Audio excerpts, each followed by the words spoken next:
doctor, you are knowledgeable of the science of medicine, but there is also the art, the skill of execution of your knowledge. The greater your creativity in exercising that knowledge, then you become a skilled artist at your craft. So you're not only involved in the science of medicine, you are involved in the art of healing. Now, this world, however, is a world that has been more physical than spiritual, and it has not yet learned how to link the spiritual with the physical. So as you become a scientist and skilled at healing the physical, what is the standard by which you measure the health of the person spiritually, morally, and mentally? Now, you know the criterion for the physical body, but what is the criterion for the spiritual, the mental? That is not taught. But the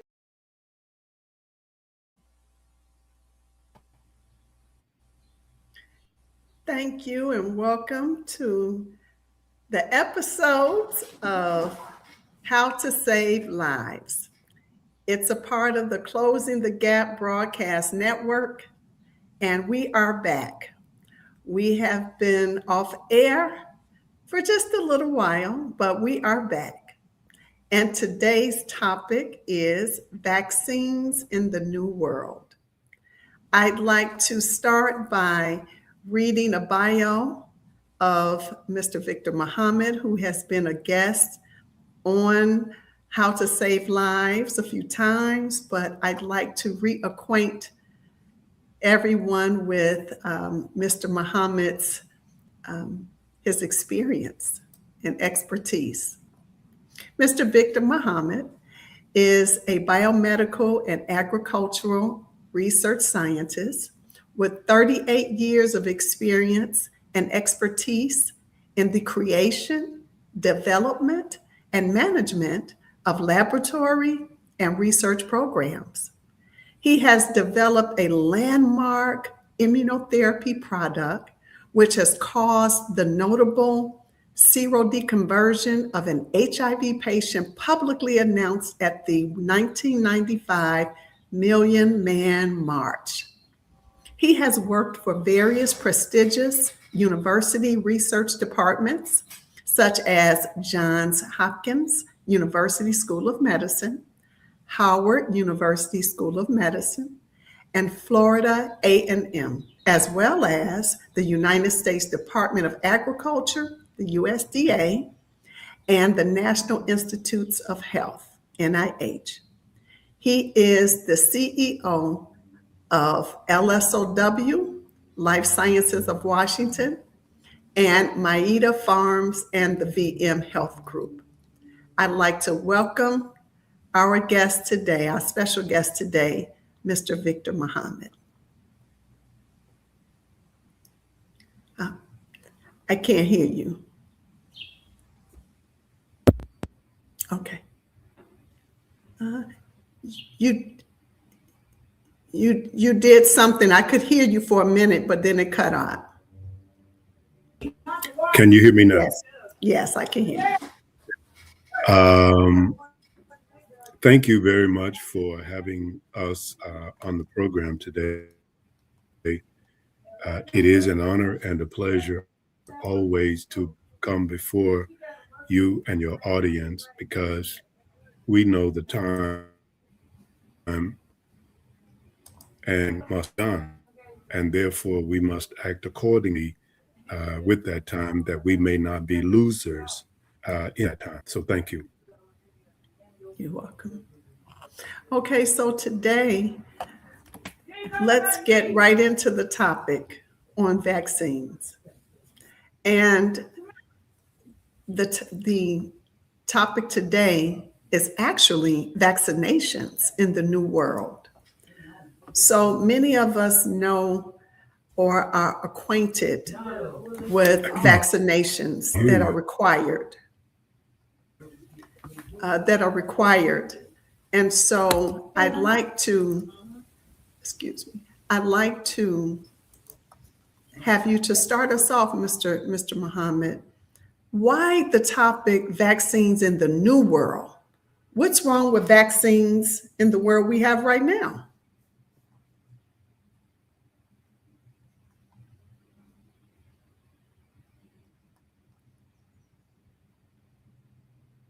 Can you hear us?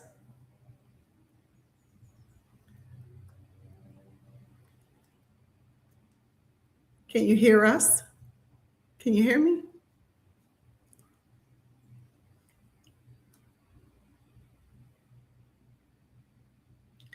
Looks like you're muted.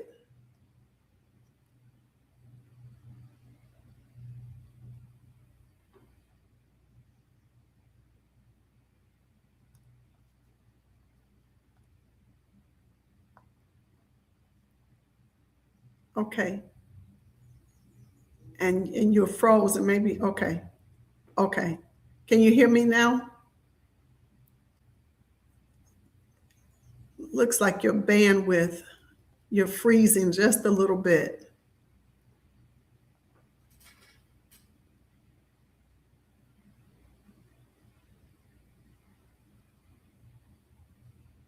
Your mic keeps freezing. Okay, now, can you hear? Okay, now I can hear you, I think. Okay.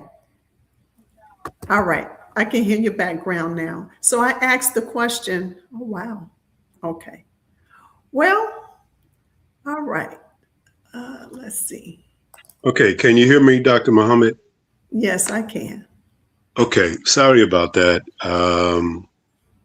I don't know what's happening with my laptop, but it is what it is. So your question, if I correctly heard you, was what is the problem with vaccines in the current world? Is that correct? That's correct. Okay. As we have stated during previous discussions and interviews, vaccines in and of themselves, there is no problem with them. Please carefully hear what I'm saying so that you don't get confused and hear the wrong thing. The nature of vaccines in their concept, there is nothing wrong with vaccines. They actually do work. The problem is the people who in the last 80 years who produced vaccines, there is where the problem occurs. When you have a society that is driven by capitalism, profits, and money, and healthcare is one of the biggest industries in the world. When you have that, then you have where people will take the health of the human being and turn it into a profit-making thing. Also, when you have a population and the people who believe that the world is overpopulated, when you have that mentality that there are too many people on the earth, then you use whatever methods and mechanisms you have at your disposal to reduce the Earth's population. So that is what has been occurring in the world. You have people who use things like vaccines in order to keep the economy going. So in order to ensure that you always have readily available patients for your economic system called healthcare, then I believe, personally, I believe, and I've seen evidence to back my theory. I believe that vaccines are used by the medical industry to keep people sick so that doctors, hospitals, and the insurance companies and the mortuary businesses will always have clients. That's what I think is the problem with the current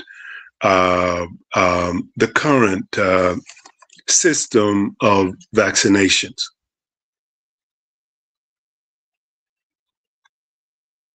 Yes, absolutely. Absolutely, I agree. And I'd like to share, while we have those who are viewing this broadcast, please post your questions in the chat for Mr. Muhammad as I share something that I prepared regarding, vaccinations. Just a little information on vaccinations and vaccinations and what a vaccine is. Okay, so a vaccine, according to the World Health Organization, vaccination is look. This is their definition. Vaccination is a safe, effective way to protect against serious diseases by training the immune system to recognize and fight pathogens, which are viruses or bacteria, without causing illness. It involves introducing weakened, inactive, or modified parts of a germ into the body, including immunity. Inducing immunity. A vaccine is a biological preparation that improves immunity to a particular disease by stimulating the body's immune system to recognize and destroy pathogens. It contains weakened, killed, or partial microorganisms or genetic material, and they just recently added that mRNA that trigger a protective immune response without causing the disease. That's the definition from the CDC. Now, as we move forward, let us pick that apart a little bit, and please ask questions. We're here to impart information, but also this is an opportunity for you to ask the questions you have about vaccines, vaccination and their efficacy, or their effectiveness in preventing illness and what they call herd and helping with herd immunity, as they call it, which if you vaccinate a particular population, then they will cause that section of those in that community, in that area, to be they won't actually get the illness. They'll be protected, I should say, from the illness. Mr. Muhammad, what would be a recommendation, or what would be the I would say a product or a plan moving forward in what we would say vaccinations in the new world? What would that look like? Well, I would respond to that question in this form. Until I or someone like myself who I trust, who has proven that they cannot be bought, who has proven that they are not afraid, who has proven to be someone who is not a coward, who has proven to be someone who places the greater good ahead of himself, ahead of certain interest groups. ahead of political aspirations, ahead of money and wealth. Until I meet someone who fit who fit those conditions, or until I start to produce vaccines, I'm not going to take one. And my advice to you, the audience, is I wouldn't take them either, nor would I allow my children to be vaccinated by anyone who is on this earth who you have not vetted and know for a fact that they meet each of the conditions that I just mentioned. That is my response. Absolutely. There's more than enough proof about the inefficacy of vaccines, although with quote unquote herd immunity that I just mentioned, there's a high percentage that is supposed to be immune, or it's difficult for them to contract. That's the word I was trying to think of, contract the illness or the disease, I should say, because of herd immunity. And but with that, there is more than just speculation and talk about what you're mentioning regarding the safety and the efficacy of a vaccine. And it's coming from one of the virologists. They call him a vaccinologist. He was one Dr. Stanley Plotkin. It says a stunning reversal. He was widely regarded as the godfather of modern vaccinology. And he co-authored a paper in the New England Journal of Medicine acknowledging significant gaps in vaccine safety research and calling for increased funding to address these shortcomings. After decades of Mr. Plotkin's, and they say after decades of Dr. Stanley Plotkin and his vaccinologist disciples, they called them. That's funny.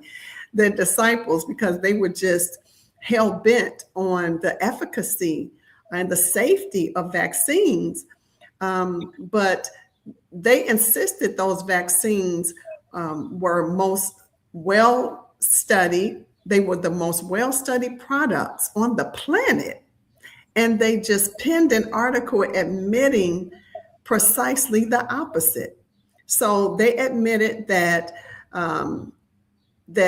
the paper explicitly acknowledges that pre-licensure clinical trials have limited sample sizes and follow-up durations. So in essence, they say that there is no dedicated funding after they have a pre-authorization to launch a vaccine. There is no earmarked funding or resources for post-authorization safety. How can that be? Because you're given a vaccine, and when you're testing it, you have to test the vaccine prior and post your trial and your study. So why is that? Why that just seems just unconscionable to me. And there has been slow scientific progress because of this reason. So again, I just wanted to state that this is such it's telling, I should say. And we have known for quite some time those who have been in this area, in this space for quite some time with public health, with family medicine, seeing patients and looking at the data and the information regarding the vaccines that have been tainted, that are toxic, that have contributed to autism and other medical problems.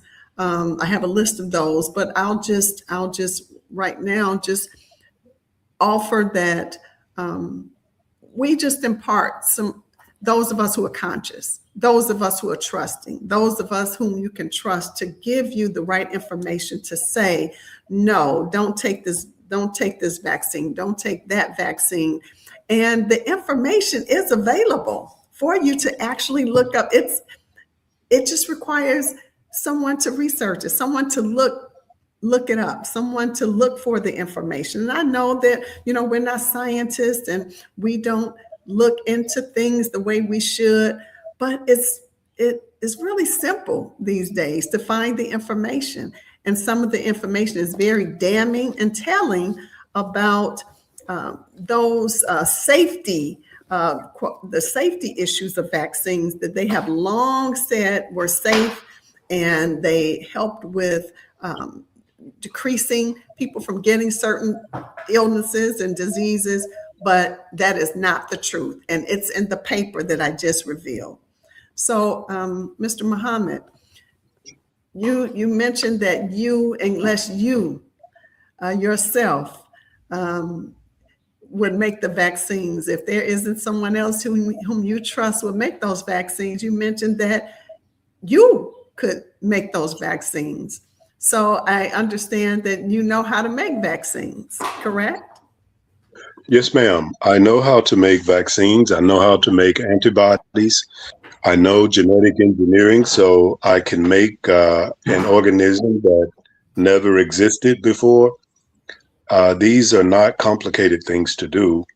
And it's going to take people who have a genuine love for humanity, people who are not diabolical, people who are not devils, and people who are not satanic. It's going to take that in order to bring about the kind of changes on the planet that need to be brought about. Most people have been bought off. Most people in science have been bought off. They probably did not intend to do it. They're probably not necessarily inherently bad people. But when you are in that world and you're not careful, you're slowly reeled in, and your integrity, your moral code, your ethics and principles are slowly eroded. It's not done at one time. It's slowly done so that you really don't pay attention to the fact that you're becoming a devil. You're becoming satanic. You're making decisions that harm the human family, decisions that harm the planet, and you're told that it's okay because it's not against the law. So that's the standard that's used in America. Well, it's not against the law, so it's okay. No, something can be lawful but immoral. Something can be lawful but unethical, you see. And so I think in the Bible, in the book of Jeremiah, it says, just because you pass a law to justify what you do doesn't make it right. Absolutely. Absolutely. Well, unfortunately, that's not the society. We don't live in an ethical, moral society. And we have capitalism at its height here in the US. So people they're expendable, they're compromised. And to just see that as I was researching the topic, to see that put in print, for them to say, there is no, oh, you turned your screen. Yes, okay. To say that there has not been the proper resources to monitor vaccine safety. And that's not just something that just happened. That has been prevailing. But for it to come out now, I'm like, that's wonderful, but how many lives have been lost? How many lives have been damaged because of vaccines? And especially our children. How many children have been, encountered disabilities from these unsafe, toxic, and tainted vaccines? I think that when the truth is really revealed about vaccines, is going to really surprise the people, particularly Americans and people on the continent called Africa, at just the amount of sickness and death and mal development of the people. I think it's going to surprise people when they really understand the detriment that vaccines have played on the earth, in the population of the people, particularly in America, those Black countries that are predominantly Black in the Caribbean and on the continent that is called Africa. Africans have no idea the role that vaccines have played and play on that continent in keeping people sick on that continent, keeping people with the amount of, what do you call it when a woman loses the baby during birthing? A miscarriage? It's a miscarriage, but there's another phrase for it. Stillborn? But right, but there's another one. But the number of babies that die during delivery in Africa, the birth defects that you find in Africa, the certain world level nonprofits that operate in Africa, Asia, and the Caribbean. You know who they are. They go there under the guise of vaccinating them, and we're helping these people. And no, I don't trust them. Why is it that for 200, 400 years, you colonized them, you were brutal to them? The number of people that King Leopold murdered in what is now DR Congo, I think he killed like 30 million people just in the Democratic Republic of Congo. So what has happened to your brain and your mind that you murdered all these people? Britain, Spain, Portugal, France, Germany. You murdered all these people on that continent for 200 years under colonialism. Now, all of a sudden, you come back with this changed heart that you're now going to vaccinate these people and help them. I don't believe it.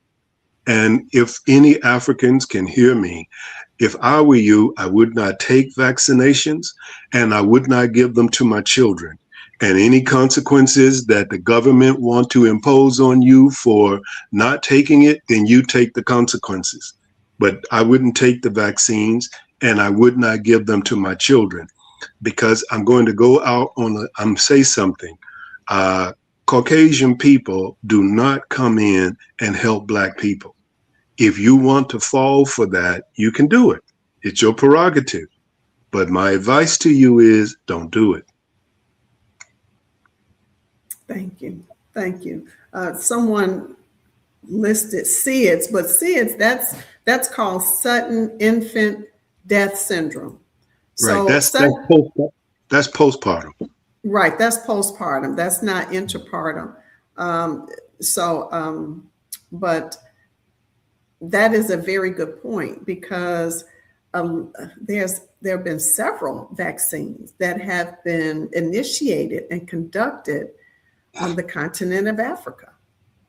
Yeah. They take those vaccines there, and they just, in the research, again, for the broadcast, I was looking at the vaccines that they were giving the children in Africa. And they were opening their mouths, letting them drop the drops in their mouth. They were raising up their sleeves. It was just like a clearinghouse, a warehouse of just, they were warehousing them. And that's extremely suspect. They take these vaccines and they just go there. And it's like, I know some countries are more aware and may not be like sheep as others, But there are unfortunately a lot of countries, they welcome it because they think it's help. They think they're receiving Yeah. help from the Yeah. US. Well, in a lot of cases, also, some of the governments of these countries, they are in office because of their allegiance to Europe, Canada, and America. And for them agreeing to sell out their people, they are not assassinated by America or Europe. They get to get money and open a bank account in Switzerland or Paris. They get to go get on a private jet. Their wives and daughters, they fly to Paris and they can go and shop at Louis Vuitton and things like that. These are things that actually happen. So I won't call any names, but these are things that actually happen to African and Caribbean countries. And in exchange, they're given free will over the people, the over 90% of the people in that country, you see. So these are the kinds of things that happen. And the same thing happens here in America. You have so-called African American organizations, the religious institutions, the institutions of higher education. They are complicit, all of them. They're complicit in allowing diabolical things to happen to the population in the organizations, in the universities, in the religious institutions, yeah, in the governments. They're complicit in allowing these things to take place. Yes. Yes. And it's just unfortunate because, you know, sometimes we can be a little trusting and we see something coming, and when we see, oh, they're giving us something, they're trying to protect us, and they don't know who they are entrusting their lives with. That can be, and it has been, very detrimental. I'd like to shift a little bit and talk more about how we can protect ourselves, our bodies, to shield it from disease, more so than taking one of the vaccines that we are learning more and more about that really aren't as safe and as protective and preventive as once led on. So what components or what avenues do you suggest that one would undertake in order to prime ourselves, protect ourselves from those diseases that sometimes are protected by quote unquote vaccinations? Well, I think that it's been a long time since the human family has had access to quality foods. I don't think that there has been quality foods produced since the end of World War II.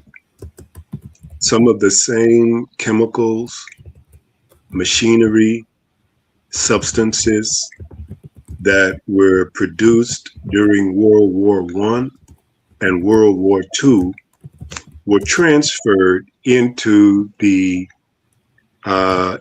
secular society after the end of World War II.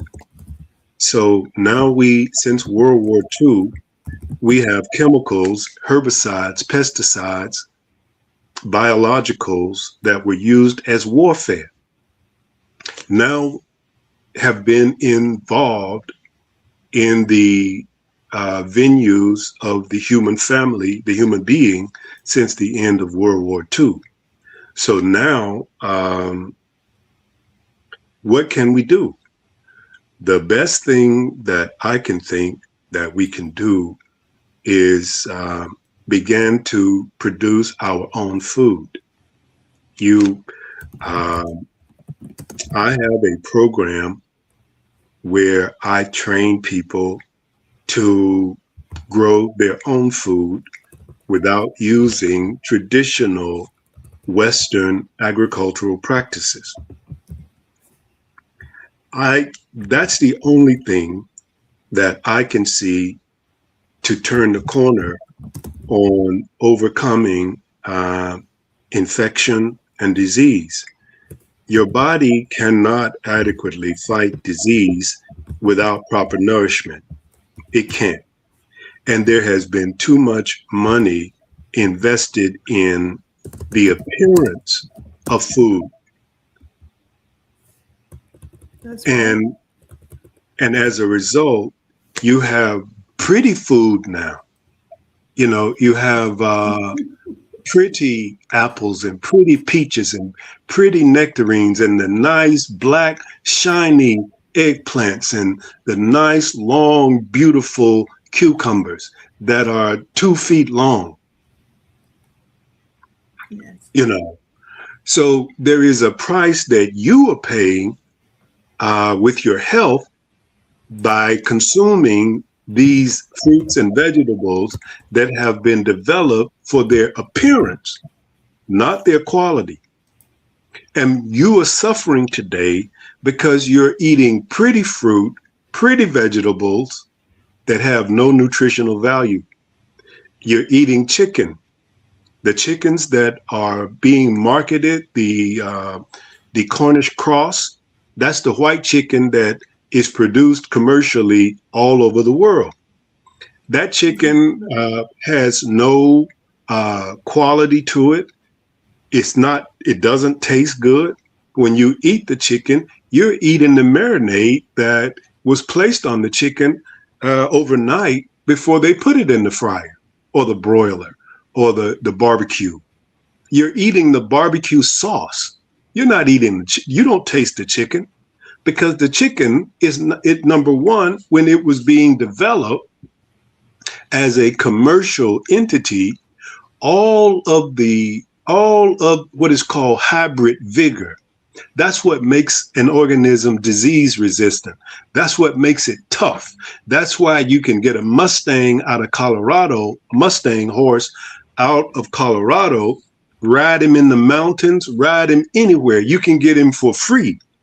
But you can go and get a $6 million thoroughbred and he has to live on medication because during the breeding of the thoroughbred, all of the hybrid vigor was bred out of him. So he looks good and he can probably run, but that's all that he's good for. He cannot fight off disease or he's not tolerant, nothing. He's almost worthless outside of running around a track. So it's like that with the rest of the food that you eat, the beef that you eat, the lamb that you eat. You know, I would be, to be honest with you, I'm not telling you to do this, but it is a fact. You would be better eating wild game than you would going to the supermarket buying something. So if you want red meat, you'd be better eating deer, venison, going hunting for wild turkey or quail or pheasant. The nutritional value is going to be greater than anything that you can go to the supermarket and buy. I remember being a boy in Mississippi and people had peach trees in their yard and apricot trees and plum trees. Now, the apricots were not big, nor were the peaches, nor were the plums, but they were extremely sweet and they taste good.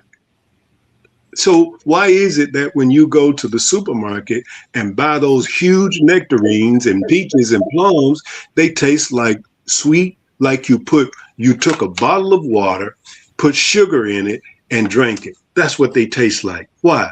Because that's what they've been bred to do.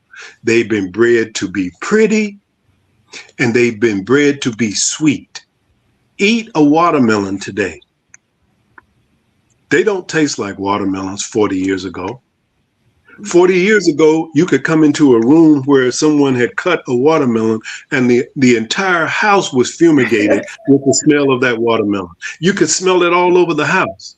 Yes. You have to stick your nose into the watermelon now in order to smell it. Why? Because it's been bred to have a hard rind, the green part. It's been bred to have a hard rind so that it can be placed on an 18-wheeler, stacked about 20 high, and shipped without it getting soft. That's what you're paying for today. And that's why everywhere you go, they got those little round green ones. You remember when watermelons used to be long? Yes. The Carolina, the Charleston Gray, the Crimson Sweet, and the Sugar Belle and the Sugar Baby. Yes.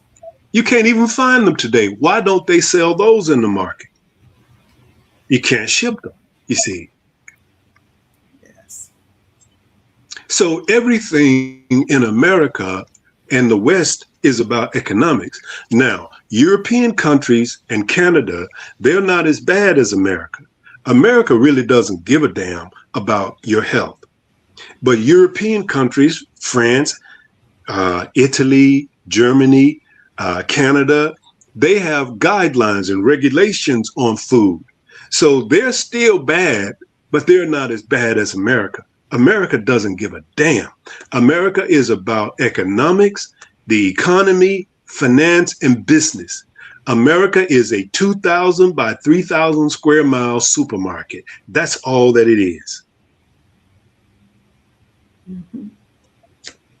Yes, absolutely.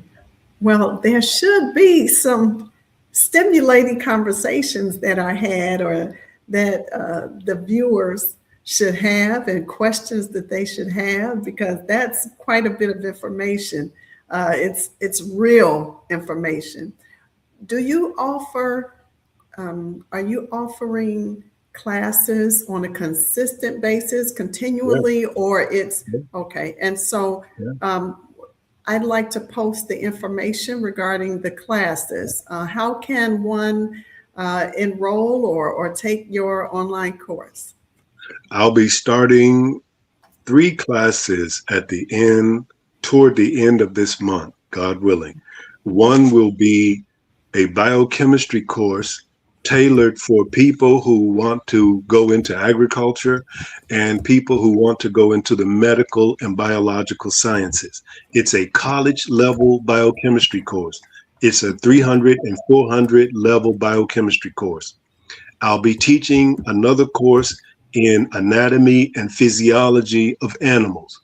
A lot of people are going out now, which is a good thing, and they are getting livestock, but they are not properly raising the livestock because they have the desire to raise livestock, and they think that all you have to do is get the livestock, put it in a pasture, and let it eat grass. And no, it doesn't work that way. There's a lot more to it than that. And when I come to your farms or you send me photos, I don't want to hurt your feelings, but your animals are suffering because you have a desire, but you don't have the requisite knowledge to support your desire. So your animals are dying. Chickens are very sensitive. So when you want to raise chickens, you really have to know what you're doing. And so are fish. And so that's another course. And the other course is I think a plant course, I think, because of the number of people who are now want to go into gardening, which is called horticulture, and farming. And farming, don't use that word in a loose manner. When you say farming, you have a farm, that means that you're commercial. If you're not selling what you're growing, then you're not farming. It's called horticulture. Horticulture is something like 5 acres or smaller that you grow to put in your freezer. That's horticulture. We teach that too, but we also teach farming. And farming is different than gardening. Farming means that you're going to sell whatever you're growing. You have a contract with Walmart, Publix, Safeway, Winn-Dixie, or whoever.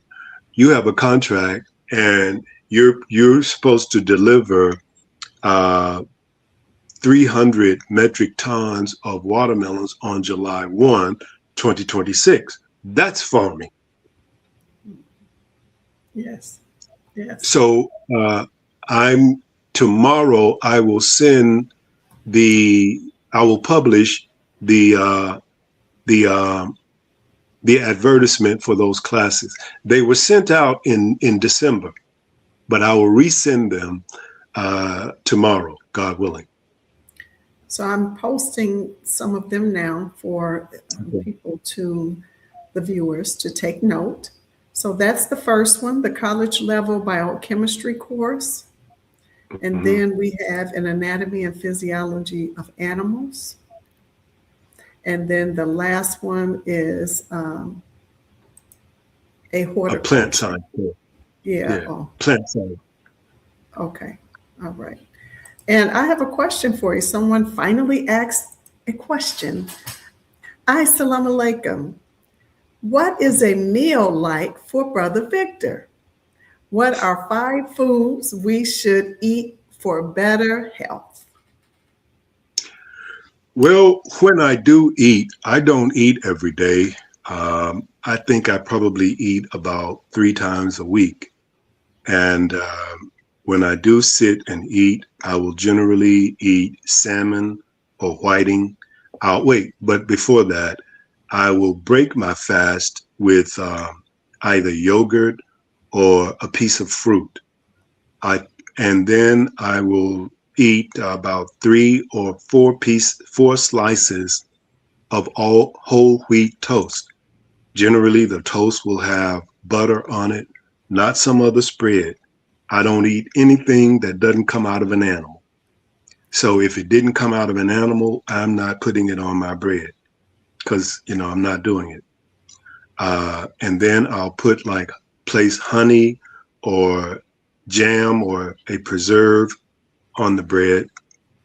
Then I'll eat a bowl of navy bean soup that has lots of garlic, lots of onions, celery, tomatoes, about a 1/4 cup of cooking oil, like olive oil or something like that.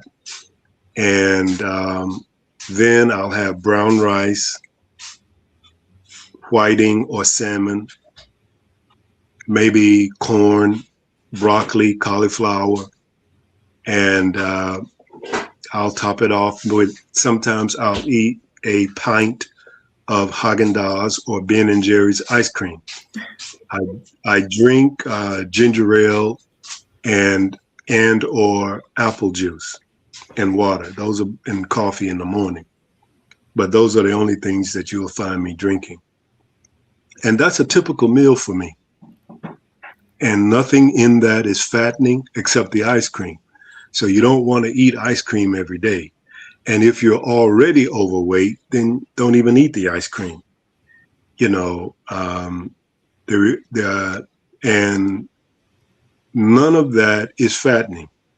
Because if you eat wheat bread and you toast the wheat bread before you eat it, then there is no starch. There is a little bit of starch in the wheat kernel. But if you toast it, the toaster burns the carbon, that's the little bit of carbon or starch that's in the wheat bread. So there's nothing there that's fattening. So if you see a person and the person is fat, then they're eating something other than what I just said. I promise you, because navy beans are not going to make you fat. Neither is brown rice, not if you brown the rice before you add the water to it. There's nothing in that meal that's going to make you fat. You can't eat corn every day now, because remember, corn is the main ingredient that we put in livestock feed to put weight on livestock. So you don't want to eat too much of that.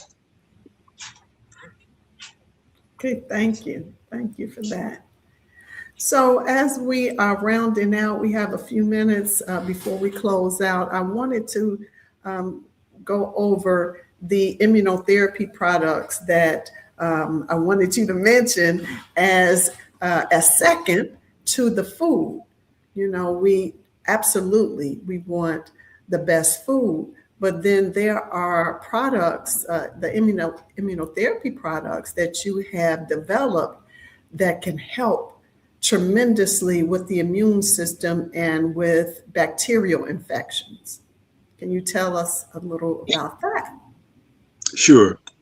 There, I will. There are a host, at least 1,000 interviews on YouTube and Facebook where we have gone into great detail with these supplements over the last 32 years.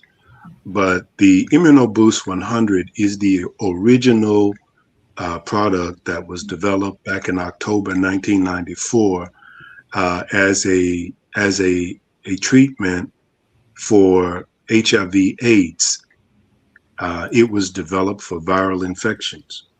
But in the last 8 years, we've learned that this product works on everything. Now, I know that that might sound uh, uh, untrue to you, but it is not. I tell you this, and I stake my career on this. There is nothing on which this product has been tested in the last 8 years where it did not provide benefit. It surprised me. I had no idea. I thought it only worked on viruses, but this thing works on everything. The next one we developed is the ImmunoBoost 19. The ImmunoBoost 19 contains proteins that have antibacterial property, but it also works on cancers and other ailments. The and we started getting a lot of phone calls back about 4 years ago for people who had cancer. And because I learned back in the early 90s that most cancers come from viral infections, uh, we developed a product by combining the ImmunoBoost 100 with the ImmunoBoost 19, and it's called Okoi Uhi 7, OU7. We developed that product, excuse me, we developed that product about 4 years ago to help people manage cancer. It has been effective, and we've gotten good results and good reports from that. The next product is the ImmunoBoost 30, IB30. The IB30 was developed because people were contacting us for a prophylactic, something that they could take every day that did not have the strength of the ImmunoBoost 100, but they could take it every day as a prophylactic. And so what we did, we cut the ImmunoBoost 100 concentration by 60%, 70%. So the ImmunoBoost 30 is a 30% concentration of what's in the ImmunoBoost 100, the IB 100. We recommend that people start to take that around June, July, so that it will boost your immune system by the time cold and flu season begins in October, November. The next product is the immune system reboot. The immune system reboot is exactly what the nomenclature suggests.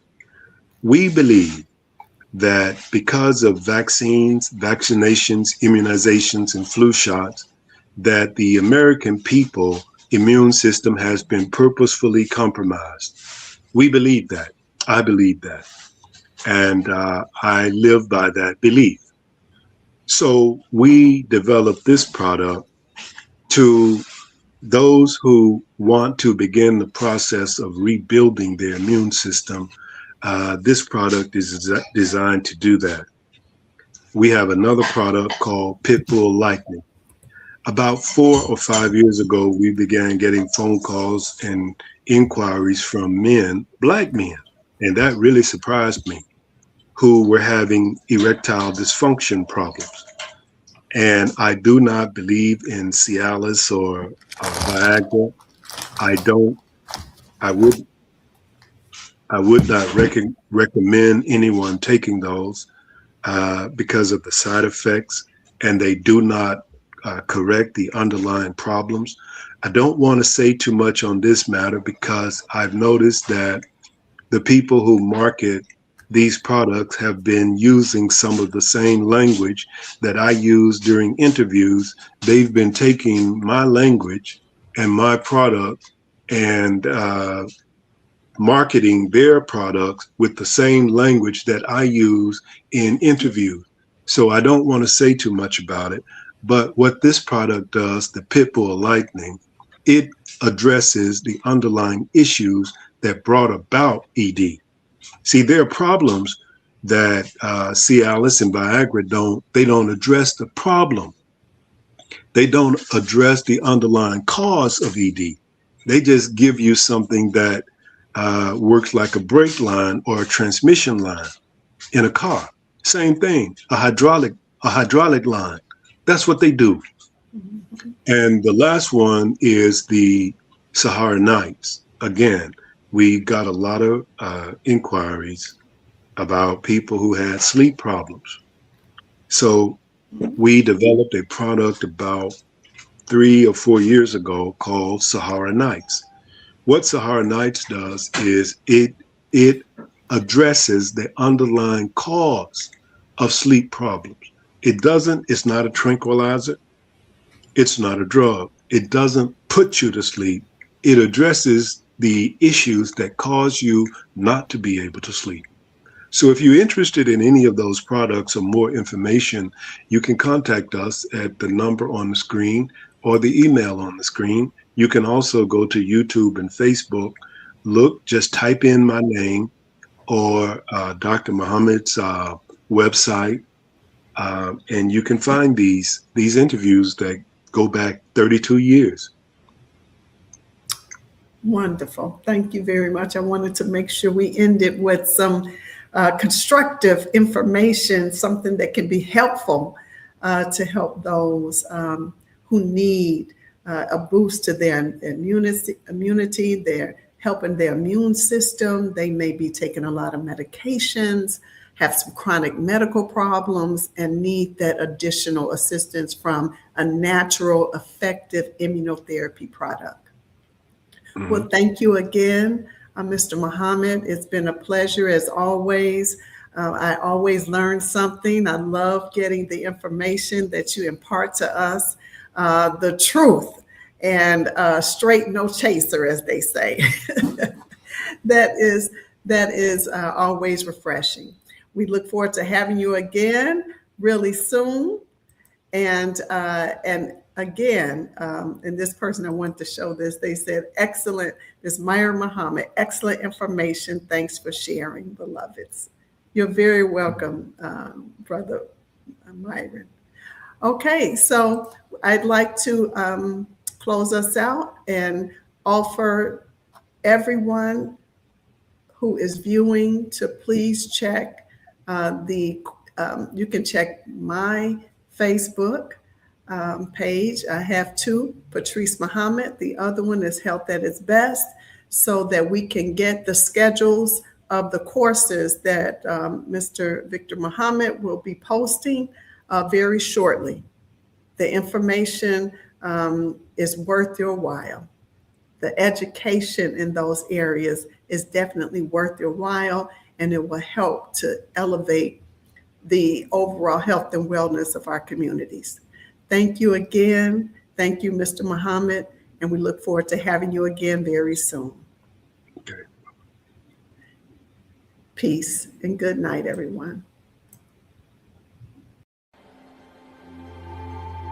This house is dedicated to knowledge and to the spreading of knowledge. Elijah Muhammad inspired new thought, new mind, new way of civilization among black people. But he wanted a house from which a light could be lifted up to give guidance to all who would be guided as this world begins to close down. This National Center for the re-education and retraining of the black man and woman, but for the totality of the human family of our planet. I named this mosque after the only woman that the Quran names a chapter after, the mother of Jesus, Maryam. All human beings need to be re-educated. That is the purpose of the National Center.